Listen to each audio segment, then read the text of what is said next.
तो हरे कृष्णा, दंड प्रणाम. थैंक यू फॉर सेवा. हरे कृष्णा. ओम नमो भगवते वासुदेवाय. ओम नमो भगवते वासुदेवाय. ओम नमो भगवते वासुदेवाय. नारायणं नमस्कृत्य नरं चैव नरोत्तमं देवीं सरस्वतीं व्यासं ततो जयमुदीरयेत्. नष्टप्रायेष्टभद्रेषु नित्यं भागवत सेवया भगवत्युत्तम श्लोके भक्तिर्भवति नैष्टिकी. कृष्णाय वासुदेवाय देवकीनन्दनाय च नन्दगोपकुमाराय गोविन्दाय नमो नमः. गोविन्दाय नमो नमः. गोविन्दाय नमो नमः. हरे कृष्णा. थैंक यू फॉर सेवा. हरे कृष्णा, दंड प्रणाम राधा माता जी। हरे कृष्णा, दंडवत प्रणाम माता जी. हरे कृष्णा, आप सबको दंडवत प्रणाम. Thank you for the prayers माता जी. हम 3rd चैप्टर में हैं, 2nd कैंटो में, और यहाँ पे सूत गोस्वामी और नैमिषारण्य के जो ऋषि हैं वो बात कर रहे हैं. और जब उनका जो यहाँ पे बात चल रही है अभी तक वो ये है कि कैसे भगवान की जो भक्ति है केवल वो ही ऐसी है जो हर प्रकार की परिस्थिति में किसी व्यक्ति की मदद कर सकती है, और केवल भक्ति ही ऐसी है जो भगवान तक आपको आत्मज्ञान देते हुए आपका उद्धार करती है और आपको भगवान से आपका रिश्ता एस्टैब्लिश करती है. अब जो ऋषिगण हैं वो सूत गोस्वामी से कह रहे हैं कि जब सुखदेव गोस्वामी ने महाराज परीक्षित के प्रश्नों का उत्तर दे दिया तो फिर महाराज परीक्षित ने उनसे आगे क्या पूछा.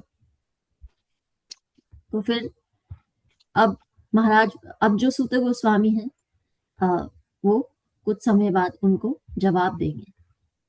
जब भी भगवान के भक्त एकत्रित होते हैं सतम प्रसंगम, जैसे कि हमने पहले बात करी थी, जहाँ सत्य की कथा होती है, सतम प्रसंगम, ऐसे संगों में ही भगवान की कथा का जो आनंद है वो प्राप्त किया जा सकता है. आप कोई भी एक वर्ड ले लीजिए, कोई भी शब्द ले लीजिए जो भक्ति से नहीं जुड़ा हुआ, आप उसकी 16 माला की चैंटिंग नहीं कर पाएंगे. आपको वो स्वाद नहीं आएगा, आपको कोई आनंद नहीं प्राप्त होगा. आप 10 मिनट भी नहीं बोल पाएंगे. भगवान का नाम और भगवान में कोई डिफरेंस नहीं होता. इसलिए भगवान की भक्ति के लिए भक्तों का संग बहुत आवश्यक है. और भगवत गीता की चतुश्लोकी में भगवान ये बात बहुत क्लियरली बोल देते हैं कि मेरे जो भक्त हैं, एक्चुअली आप में से कोई रीड कीजिए 10th चैप्टर का 9th श्लोक, प्लीज कोई रीड कर दीजिए.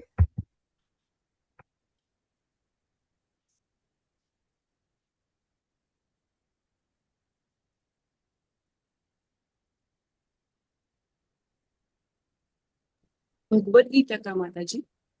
जी, 10th चैप्टर 9th श्लोक.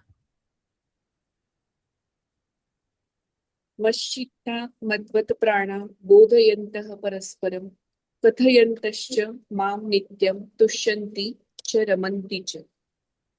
मेरे शुद्ध भक्तों के विचार मुझ में वास करते हैं, उनके जीवन मेरी सेवा में अर्पित रहते हैं और वे एक दूसरे को ज्ञान प्रदान करते तथा मेरे विषय में बात करते हुए परम संतोष तथा आनंद का अनुभव करते. Thank you. तो यहाँ क्या कहा जा रहा है? तुष्यंती, संतुष्टि, और रमंती, आनंद, केवल भक्तों के संग में ही प्राप्त हो सकता है, क्योंकि भक्त ही ऐसे हैं जो एक दूसरे को भगवान कृष्ण के बारे में बता सकते हैं.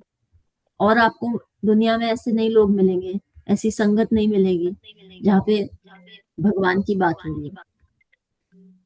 माता जी प्लीज म्यूट कर लीजिए. Thank you.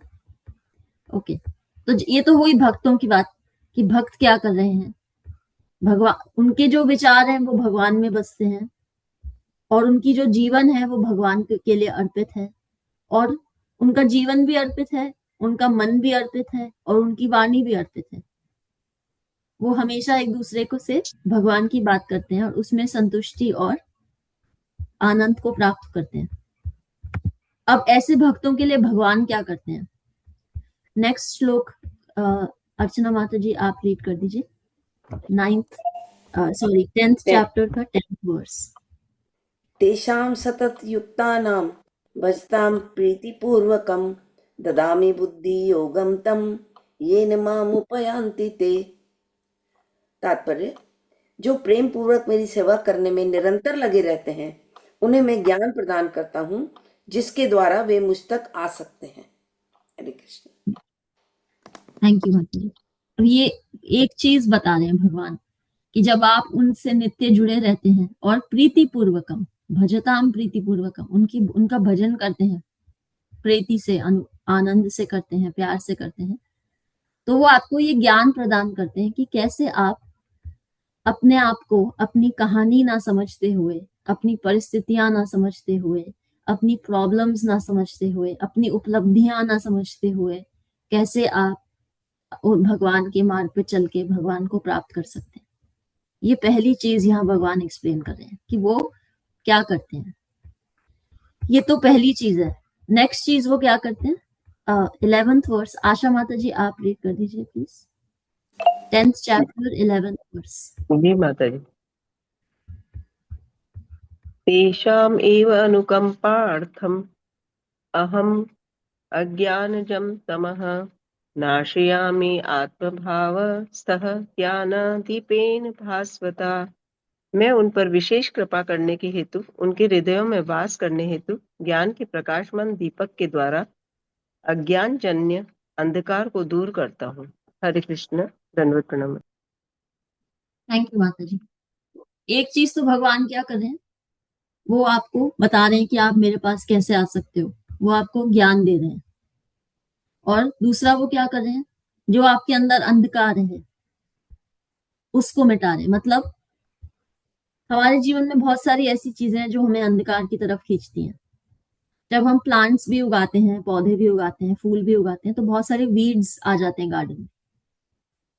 वीड्स को निकालना पड़ता है। वो दिखते बिल्कुल प्लांट जैसे हैं और उनको निकालना पड़ता है, नहीं तो वो जो एक्चुअल प्लांट है उसको अच्छे से उगने नहीं देते। तो हमारे जीवन में भी बहुत सारी ऐसी वीड्स हैं, ऐसे बहुत सारे अंधकार के सोर्सेज हैं जो हमें, जिनमें बहुत पोटेंशियल है हमें भगवान से दूर करने का।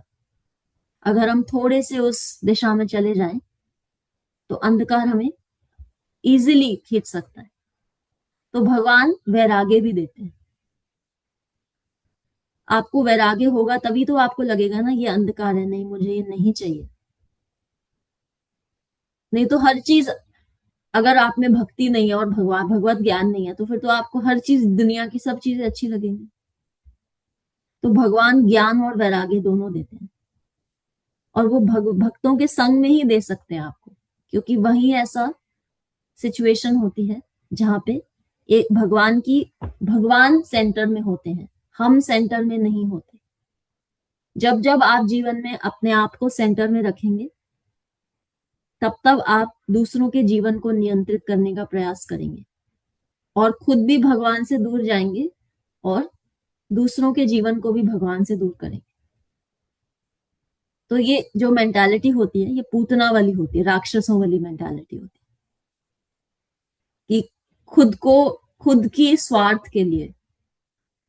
प्रहलाद महाराज नरसिंह भगवान से क्या कहते हैं कि सबसे बड़ा दुश्मन कौन है? अनियंत्रित मन सबसे बड़ा दुश्मन है। जब हमारा मन नियंत्रित नहीं होता तो हम अपने आप को केंद्र में रखते हैं कि सब हमें देखें, हमें पूजें, हमारे से पूछें क्या करना चाहिए क्या नहीं करना चाहिए, हमारी पहचान कैसे हो सके। और उस समय हम दूसरों के जीवन को नियंत्रित करना चाहते हैं क्योंकि हम स्वार्थ से बहुत ही प्रकाशमान होते हैं उस समय। तो जब हम भगवान के संग में आते हैं तो भगवान सेंटर में होते हैं, और जब जब आपके जीवन में भगवान सेंटर में होंगे तब तब आप अहंकार से बचे रहेंगे। जब भगवान को नहीं रख के आप अपने आप को रखते हैं सेंटर में, तब अहंकार आपको यूज करता है, मिस यूज करता है आपका, और फिर हमसे गलत कार्य होता है। और फिर हम क्या कहते हैं, भगवान क्या बोलते हैं कि जित हम करता हम इति मन्यते, ये हमारी मानसिकता है ना कि मैं करता हूं, मैंने किया था। ये अक्सर हमारी मानसिकता यही है कि हम करता है। अहंकार विमूढ़ आत्मा, ऐसी ऐसी विमूढ़ मतलब, मूढ़ मतलब जो शब्द होता है वो गधे के लिए प्रयोग किया जाता है।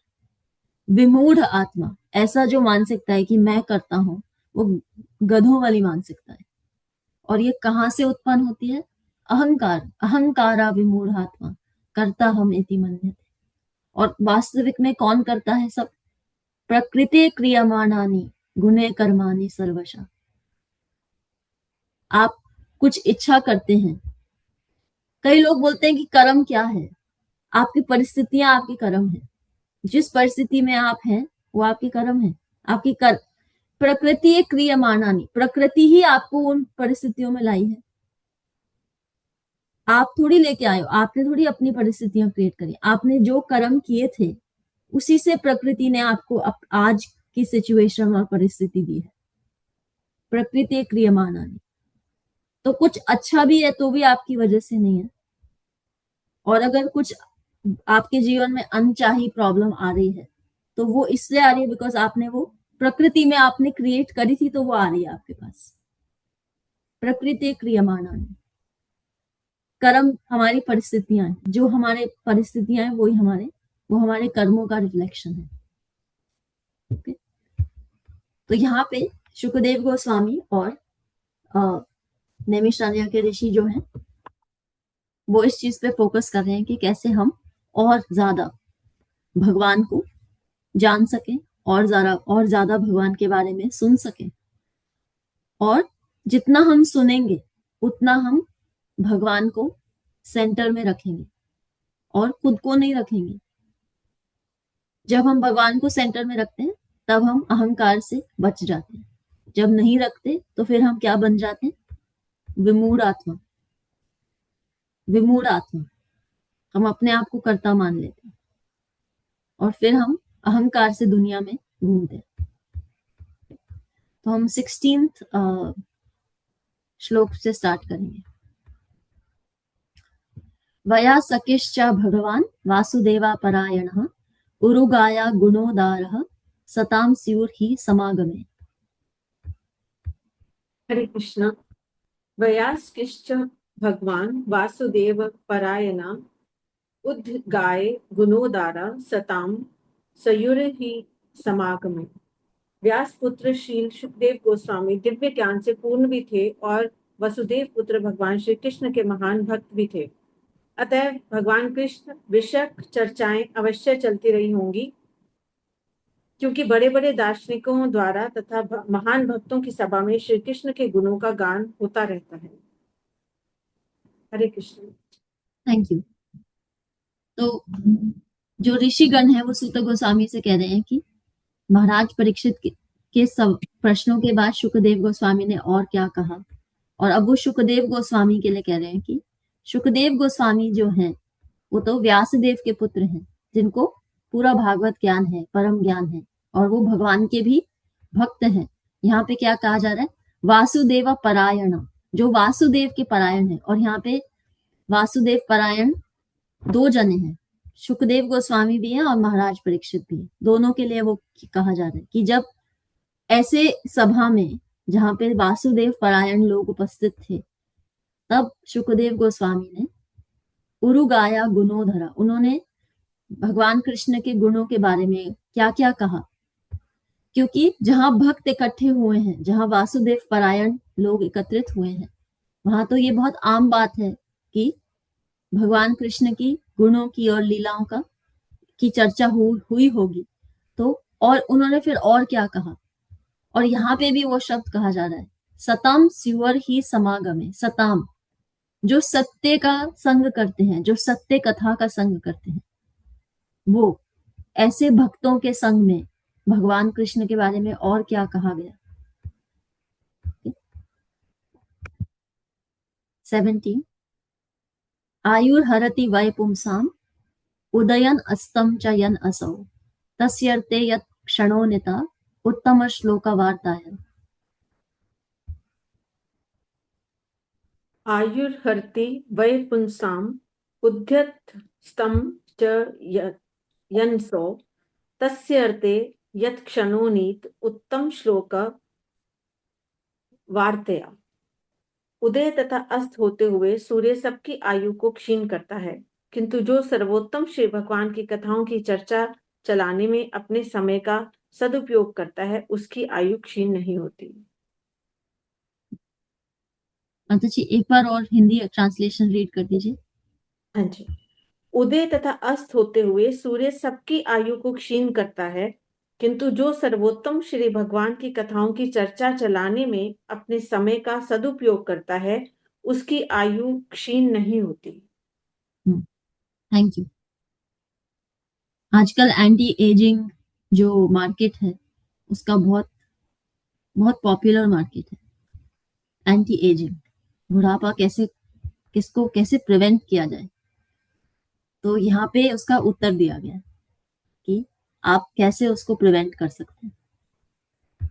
तो उनकी आयु क्षीण नहीं होती जो भगवान कृष्ण की कथा सुनते हैं, उनको किसी एंटी एजिंग क्रीम की या मास्क की जरूरत नहीं होती, वो टाइमलेस हो जाते हैं, उनको कोई फर्क ही नहीं पड़ता फिर वो कैसे किस उम्र के किस पड़ाव पे हैं, उनको वो भगवान में जैसे बोधयंत परस्परम, उनको भगवान में ही इंटरेस्ट होता है, तुष्यंती च रमंती च, और उसमें वो संतुष्टि और आनंद प्राप्त कर लेते हैं।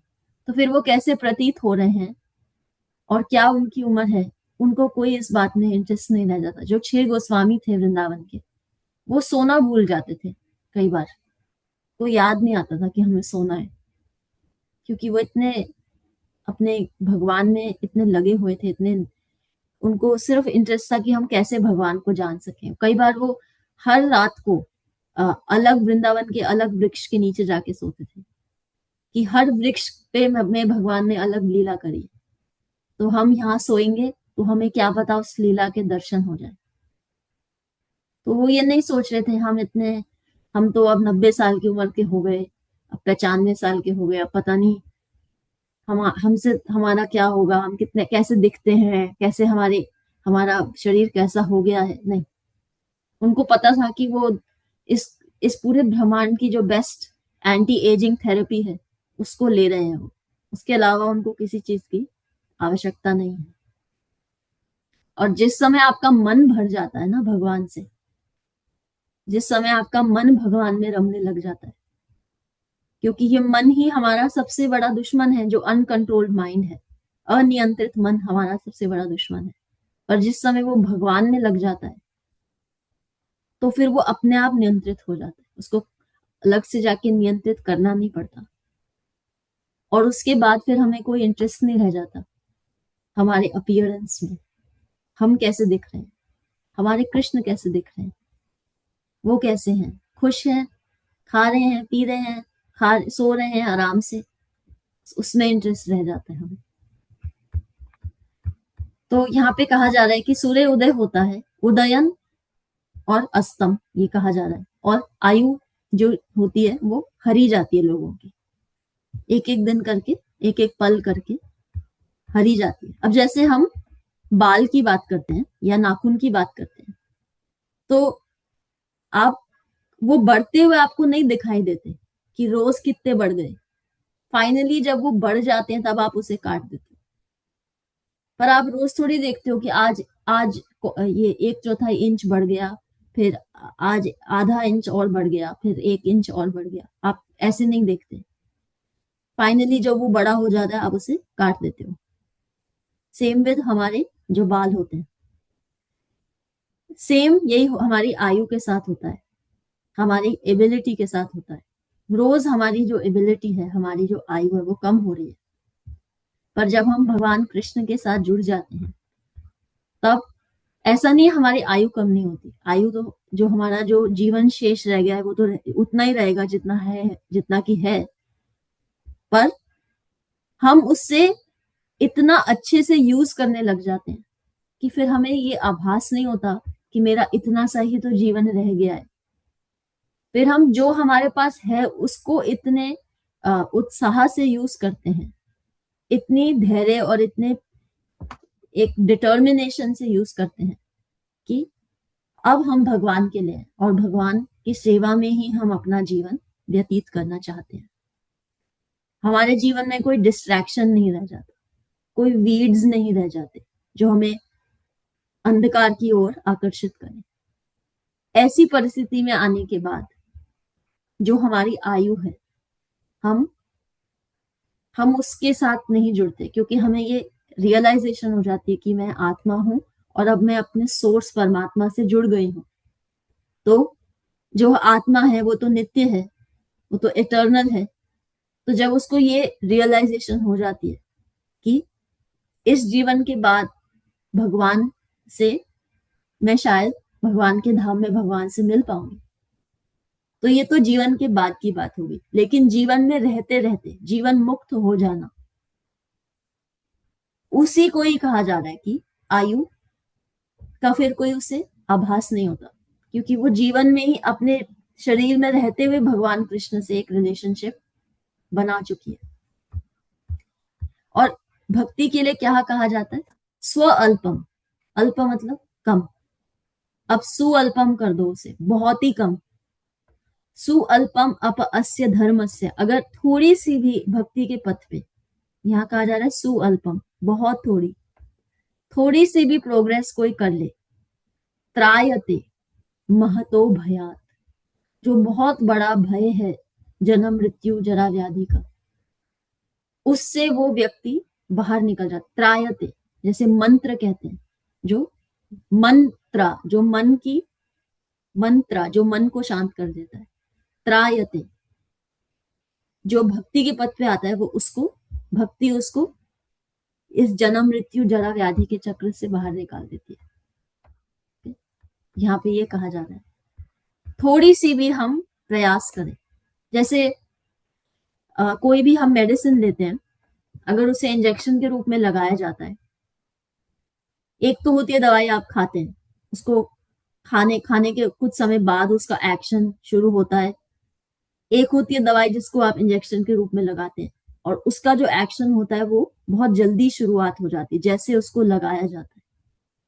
तो उसी प्रकार जब कोई भक्त जो सारा समय भगवान की कथा सुनता रहता है, तो उसके ऊपर भक्ति का असर बहुत जल्दी होने लग जाता है, उसी प्रकार जैसे एक इंजेक्शन से दवाई दी जाती है। अब कोई कह सकता है हमने तो भगवान को, हमें क्या पता, हमने तो भगवान को देखा नहीं पहले कभी, तो हमें क्या पता वो कैसे हैं। तो हम, जैसे हमें कहा जाता है कि जब हमें किसी से प्रेम होता है तो हम उसकी याद में रोते हैं, राइट? ये कॉमन एक धारणा बनी हुई है। तो अब हम में से कोई पूछ सकता है कि पर हमने तो भगवान को कभी देखा ही नहीं, तो हम ऐसे व्यक्ति के लिए कैसे उदास हों जिसको हमने कभी देखा ही नहीं। आप जिस चीज के बारे में सुनते रहेंगे, जिस किरदार को आप समझते रहेंगे, कृष्ण का किरदार जब समझ जाएंगे आप, कृष्ण कौन है ये समझ जाएंगे, कृष्ण से एक रिश्ता बना लेंगे, तो फिर आपको अपने आप एक उत्सुकता होगी कि मैं उनसे कब मिलूंगी, ऐसे व्यक्ति से मैं कब मिलूंगी। रुक्मिणी जो है, उनकी प्रथम जो पत्नी है, उन्होंने कभी कृष्ण को देखा नहीं था, वो केवल सुनती थी उनके बारे में, केवल सुनती थी।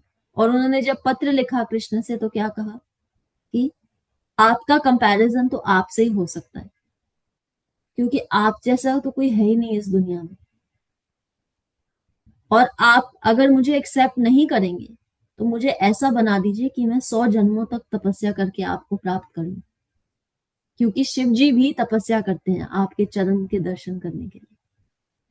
तो आप मुझे भी ऐसी शक्ति दीजिए और मेरे प्राण ले लीजिए, पर मैं आपसे ही विवाह करूंगी।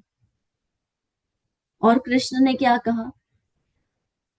पत्र पढ़ा और रातों रात वो द्वारका से वहां पहुंच गए जहां रुक्मिणी थी। और रुक्मिणी दुर्गा माँ के मंदिर से बाहर आ रही थी, क्योंकि उनके घर की प्रथा थी कि जो नव विवाहिता होने वाली है वो दुर्गा माँ के मंदिर में जाके दर्शन करती हैं पहले। तो वो बाहर आ रही थी और वहां कृष्ण आए अपना रथ लेके, और रुक्मिणी के भाई हैं जो कृष्ण से बहुत चिढ़ते थे, शिशुपाल, दंतवक्र, जो सब भगवान के दुश्मन थे, वो सब वहां खड़े हुए थे एक तरफ। और जैसे भेड़िया होती है, उनके बीच में भगवान शेर की तरह आए और रुक्मिणी को उठा के भगा के ले गए। तो कृष्ण ऐसे हैं, उन पे आप विश्वास कीजिए, उनको आप अपना दिल दीजिए, और वो रातों रात द्वारका से भाग के आपको भगा के ले जाएंगे। वो ऐसे हैं, कृष्ण का किरदार ही ऐसा है। तो उनकी लीला सुनने का मतलब क्या होता है? उनके किरदार को जानना। और जिसके किरदार से आपको प्यार हो जाए, जिसके चरित्र से आपको प्यार हो जाए, वो आपके मन से कभी फिर जाता नहीं, क्योंकि वो स्टैंडर्ड सेट कर देता है। फिर दुनिया में कोई कुछ गलत करता है या कोई उस हाई स्टैंडर्ड के हिसाब से नहीं करता, तो आप कहते हो नहीं, हमें जमा नहीं, पसंद नहीं आया। कृष्ण को देखा है, कृष्ण कैसे करते हैं? बनना है तो कृष्ण जैसा बनो। तो कृष्ण आपकी लाइफ का स्टैंडर्ड हाई करते हैं, आपकी आशाओं का स्टैंडर्ड हाई करते हैं, आपके जीवन को ऐसी गति प्रदान करना चाहते हैं कि आप अपनी बेस्ट लाइफ जी सको। इसीलिए जब हम सुनते हैं और उनके किरदार को पहचानते हैं और उनसे प्यार करते हैं, तो हमारे अंदर उत्सुकता जागती है कि कब मिलेंगे हम इससे, इस व्यक्ति से। अगर लीलाओं में इतने सुंदर हैं, पहनावे में इतने सुंदर हैं, हर चीज को लार्जर देन लाइफ करते हैं, नाचने में तो आगे, संगीत में तो आगे, किस लेडीज मैन है वो। सुभद्रा को अर्जुन से भाग की शादी करनी थी, उन्होंने भाग की शादी कराई। कुंती महारानी क्या कहती है उनसे कि मैं तुम्हारे दर्शन करती रहूं पूरे जीवन। जैसे गंगा बिना रुके, चाहे कितने ही बड़ी बाधा हो, वो इतने फोर्स के साथ जाती है और महासागर में विलीन हो जाती है। उसी प्रकार मेरी भक्ति बहती रहे और आप में मैं हमेशा रमती रहूं। तो कृष्ण ऐसे हैं, और इस किरदार को समझने के लिए उनकी लीलाओं का श्रवण करना पड़ता है। और इस भूख से ही जो सूत गोस्वामी के साथ ऋषिगण बैठे हैं, वो इसी भूख में बैठे हैं कि हम भी तो सुने कि उनकी लीलाएं कैसी हैं, उनकी कथाएं कैसी हैं। तो हम यहाँ स्टॉप करेंगे। Thank you. हरे कृष्णा। आप सबको धन्यवाद प्रणाम।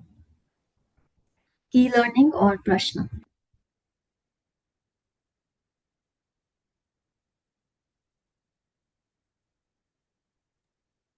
हरे कृष्णा। तारा माता जी। माता जी, उनका मैसेज था कि नेटवर्क का इशू है, तो नहीं वो कर पा रही हैं ज्वाइन। अच्छा, तभी मैंने देखा तो था, आए ज्वाइन तो हाँ, किए। और किसी का कोई प्रश्न है या कोई की लर्निंग बोल सकता है?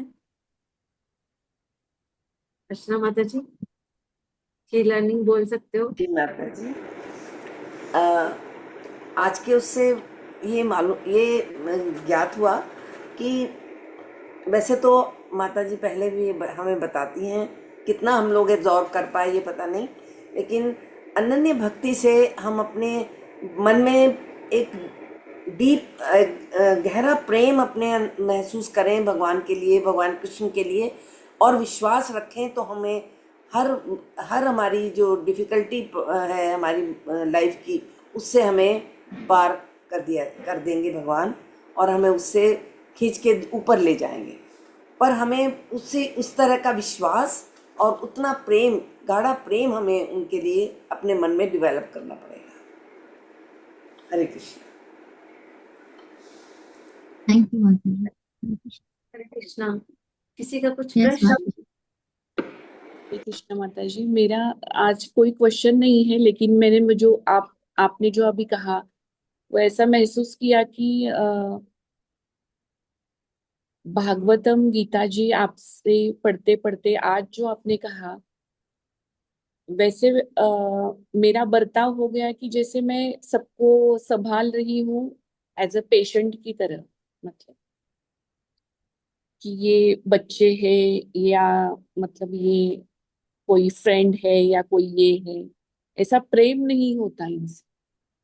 ये एज अ पेशेंट की तरह संभाले जाते हैं और साइकोलॉजिकली उनको संभाला जाता है, क्योंकि वो भगवान की तरह नहीं होते, जो वो जैसे है मतलब तुरंत आ जाते हैं, तुरंत समझ जाते हैं मन की बात क्या है क्या नहीं है, जैसे सब नहीं समझ सकते, ऐसा कुछ आता है मन में। मैं अच्छे से बोल पा रही हूँ क्या नहीं, मुझे समझ में नहीं आ रहा है। आप प्लीज थोड़ा सा और एलैबोरेट कर दीजिए। हमारे जो आसपास के लोग होते हैं वो रिलेशन से ज्यादा एक साइकोलॉजिकल पेशेंट की तरह होते हैं, जिनको हमें संभालते हुए हम रहते हैं। और कृष्ण ऐसे है कि वो हमें संभालते हैं, हमारी साइकोलॉजी, हमें क्या हो रहा है, हमें क्या चाहिए, हम कैसे हैं, उनकी तरह कोई समझ नहीं पाता हमें। और यहाँ का जो जीवन है वो ऐसा बीत जाता है कि सबकी साइकोलॉजी को संभालते संभालते हमारा जीवन निकल जाता है। कोई संभाल नहीं सकता उनके सिवा, हमें कोई समझ नहीं सकता। जो आपने किरदार मतलब समझो करके ऐसा बोला, वो ऐसा लग रहा है मुझको। हरे कृष्णा माता जी, थैंक यू। या इस दुनिया में सब बीमार है।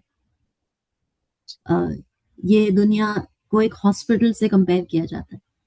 यहाँ सभी बीमार है और हॉस्पिटल में जो डॉक्टर होता है, अगर उस पे आकर कोई उल्टी कर दे, डॉक्टर ये नहीं चिल्ला के कहता कि तुमने मेरे ऊपर आके उल्टी करी कैसे। उसको, अब हॉस्पिटल में आए हो तो आप उल्टी कर सकते हो, आप पेशेंट हो। तो अब डॉक्टर चिल्लाएगा तो डॉक्टर ही बेवकूफ लगेगा एक्चुअली में।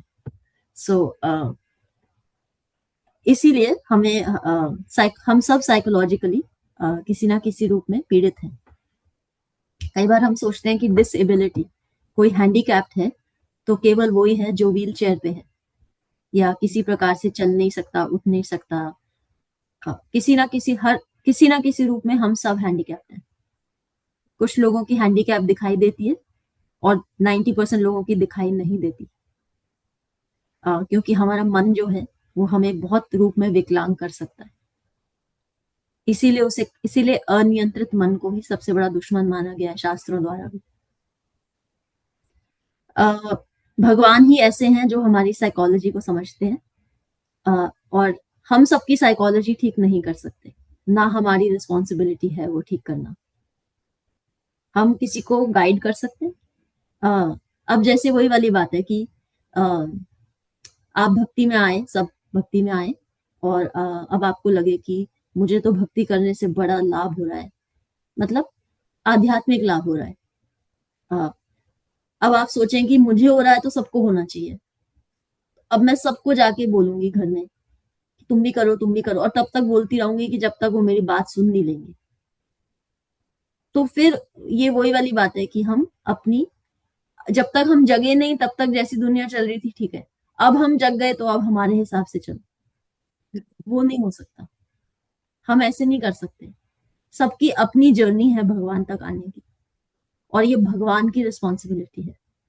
दुनिया में अच्छा करना इज गुड, पर इस हिसाब से अच्छा करना कि लोग आपसे फिर दूरी बनाने लग जाएं, क्योंकि आप उनको अपने स्वार्थ को उन पे थोप रहे हो।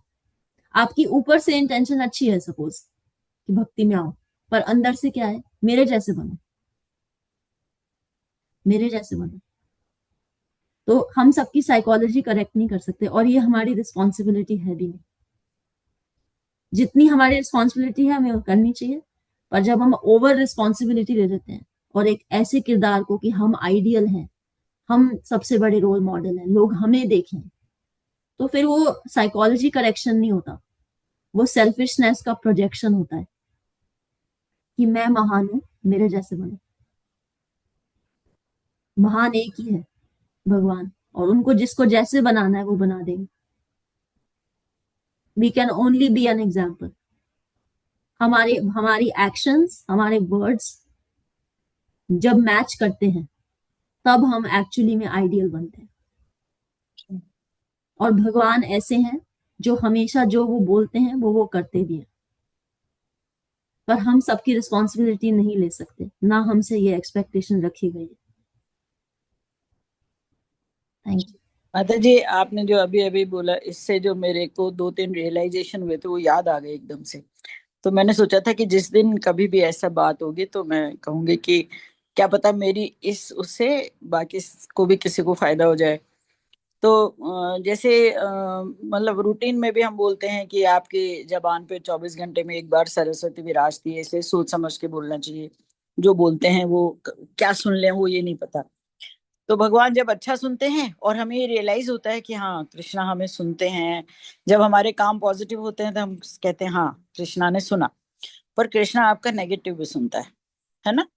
जैसे मैंने मोर देन 100 टाइम्स ये बोला होगा कि मेरे में सेवा भाव नहीं है।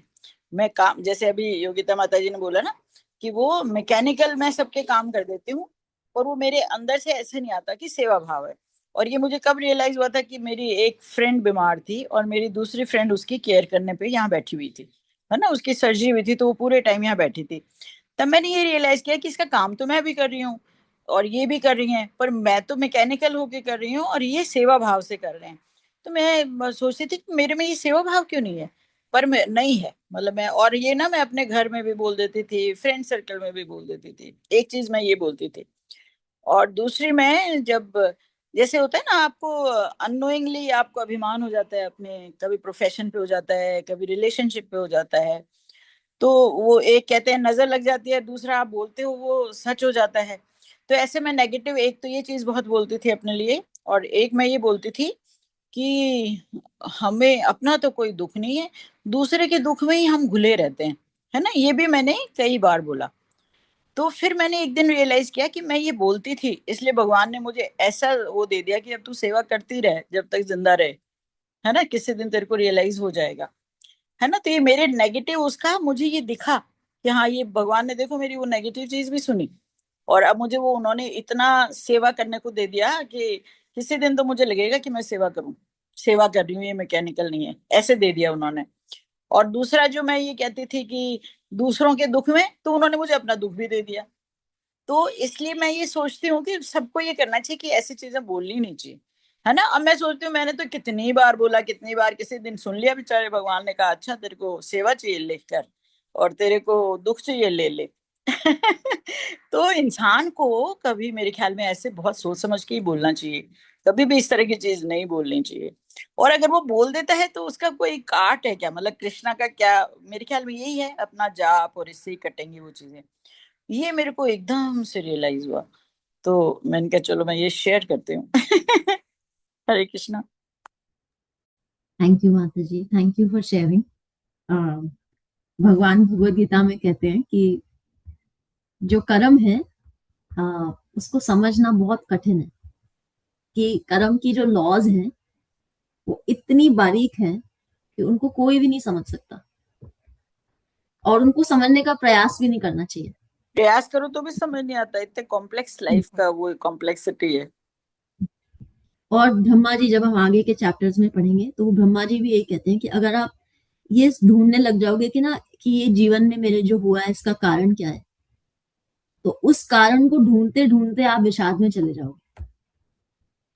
तो कारण मत ढूंढो, क्योंकि कृष्ण जो भी करते हैं वो आपकी भलाई के लिए करते हैं। जैसे वो हम स्टोरी बहुत उसके अलग अलग वेरिएशंस में सुन चुके हैं कि एक बार एक आदमी होता है, उस राजा होता है, उसकी उंगली कट जाती, उसको आई थिंक उंगली कट जाती है। तो उस वो मंत्री के पास जाता है और उसे कहता है कि देखो मेरी उंगली कट गई, और तुम्हारे पास तो बहुत ज्ञान है, तुम मुझे बताओ कि मेरी उंगली क्यों कटी। तो उसने बोला कि जो भी भगवान करते हैं अच्छा करते हैं, तो उसको आप स्वीकार कर लो। तो वो इस बात से बड़ा चिढ़ जाता है कि हर बार अपने भगवान को ले आता है, इसको इसको क्या पता सफरिंग क्या होती है, इसको क्या पता दुख क्या होता है। उसको जेल में बांध देता है।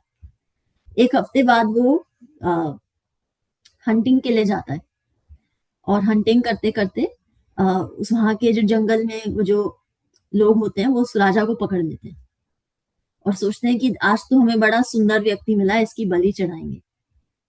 फिर वो उसको उनकी राजा की बॉडी को एग्जामिन करते हैं तो उंगली कटी हुई होती है। तो वो कहते हैं कि नहीं नहीं, इसकी बलि नहीं चढ़ सकती, इसकी उंगली कटी हुई है, तो ये अच्छी नहीं मानी, शुद्ध नहीं मानी जाएगी। तो राजा को छोड़ देते हैं, वो वापस आ जाता है। तो फिर वो मंत्री के पास जाता है और वो कहता है कि पता है आज मैं ऐसे हुआ मेरे साथ। तो वो मंत्री कहता है सब कृष्ण की इच्छा है और कृष्ण सब अच्छा करते हैं। तो कहता है कि चलो मैं ये मान लेता हूँ कि अच्छा करते हैं, मेरी जान बच गई, मेरे को मेरी बलि नहीं चढ़ी, पर तुम अभी हफ्ते भर से जेल में बंद हो, तो तुम्हारे साथ क्या अच्छा किया उन्होंने।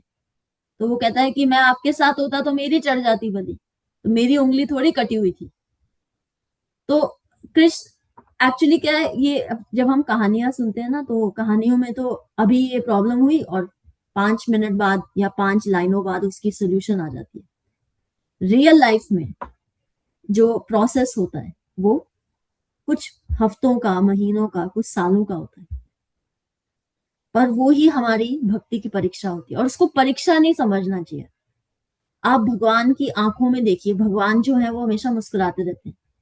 वो यही तो मैसेज दे रहे हैं कि तुम तुम्हारी कहानी नहीं हो और मेरे पे विश्वास रखो, मैं जो कर रहा हूं उसमें तुम्हारा भला है। तुम्हें नहीं पता तुम्हारी बलि कहाँ चढ़ने वाली थी और मैंने तुम्हें कैसे बचा लिया। क्योंकि कृष्ण आपके दुख बहुत कम क्वांटिटी में देते हैं आपको, ये उनकी क्वालिटी है। भक्त वत्सल है वो, शरणागत वत्सल है। आप शरणागत होने वाले बनो। वो वत्सल, जो वत्स होता है, गाय का जो बछड़ा होता है, ऐसे कहा जाता है कि मातृ शक्ति में, मातृ प्रेम में गाय से बड़ी कोई प्रेम नहीं होता जो गाय और बछड़े के बीच होता है। तो वत्सल, वैसा प्रेम भक्त वत्सल भगवान देते हैं। उस क्वालिटी का लव वो हमें देते हैं, भक्त वत्सल, शरणागत वत्सल। तो जब नहीं समझ में आ रहा हो कि वो ऐसा क्यों कर रहे हैं, वो मेरी बलि क्यों नहीं चढ़ने दे रहे, कई बार हमें लगता है चढ़ा दो ना बलि, कर दो ये काम, आप कर क्यों नहीं रहे। तो फिर वो तब उनसे जाके कहना चाहिए, देखो आप शरणागत वत्सल हो, आप भक्त वत्सल हो, मेरे को नहीं समझ में आ रहा आप ये क्यों कर रहे हो। पर प्रॉब्लम तो जो है वो है, और कब सॉल्व होगी नहीं मालूम, पर आप मेरे साथ आके यहाँ पे बैठ जाओ। क्योंकि कुंती महारानी क्या कह रही है, वो ये नहीं कह रही मुझे प्रॉब्लम्स दो, वो क्या कह रही है, मुझे दर्शन देते रहो।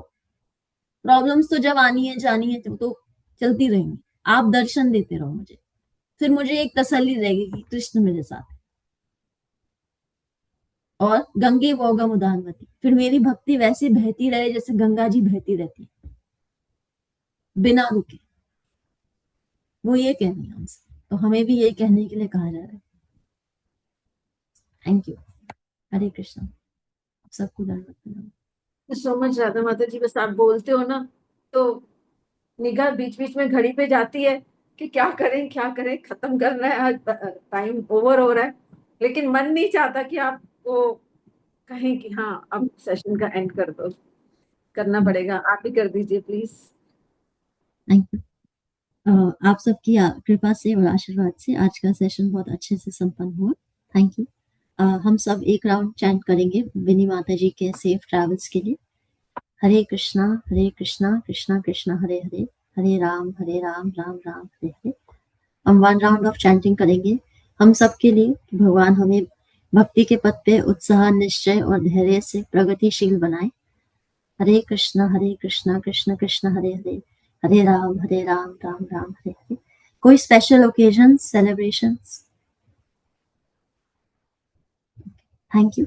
आप सबका दिन मंगलमय हो। कृष्णा मतिर अस्तु।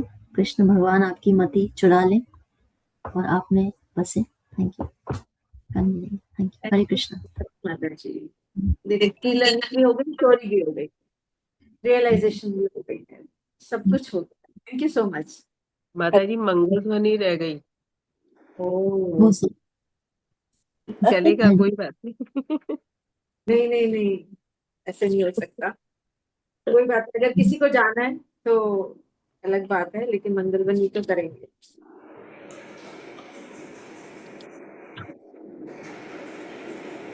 पादाय डिवाइन ग्रेस, एसी भक्ति वेदांत स्वामी श्रीला प्रभुपाद जी की जय, श्रीला भक्ति सिद्धांत सरस्वती ठाकुर गोस्वामी महाराज जी की जय, अनंत कोटि वैष्णव वृंदा की जय, नामाचार्य श्रीला हरिदास ठाकुर जी की जय, श्री श्री राधा जगन्नाथ बलदेव सुभद्रा की जय, श्री प्रहलाद नरसिंह भगवान की जय, श्री तुलसी महारानी की जय, श्री पतित पावन गौर निताय की जय, श्री गौर निताय प्रेमानंद हरि हरि बोल। All glories to temple devotees Hari Hari बोल। श्री गुरु और गौरांगा की जय, हरि हरि बोल। श्रीला प्रभुपाद जी की जय, हरि हरि बोल। प्रेम से कहो श्री कृष्ण चैतन्य प्रभु नित्यानंदा, श्री अद्वैत गदाधारी शिवासादि गौर भक्त वृंदा की जय। राधा कृष्ण गोपीनाथ राधा कुंड श्याम कुंड गिरी गोवर्धन ब्रिज भूमि वृंदावन धाम चंद्रोदय मायापुर नवदीप धाम की जय। गंगा माई यमुना माई की जय। राम सीता लक्ष्मण हनुमान जी की जय। ट्रांसलेट डिस्ट्रीब्यूशन की जय। महाप्रसादम की जय। हरिनाम संकीर्तन की जय। वांछा कल्परूप निश्चय कृपा सिंधु भयच्चा पतिता नाम पावनेभ्यो वैष्णवेभ्यो नमो नमः। आप सबकी जय। आशा माता जी, आपने मुझे याद दिला दिया। आप कल थैंक यू फिर मिलते हैं।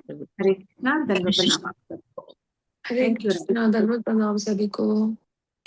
हरे कृष्णा, सबको दंडवत प्रणाम। हरे कृष्णा, सबको दंडवत प्रणाम।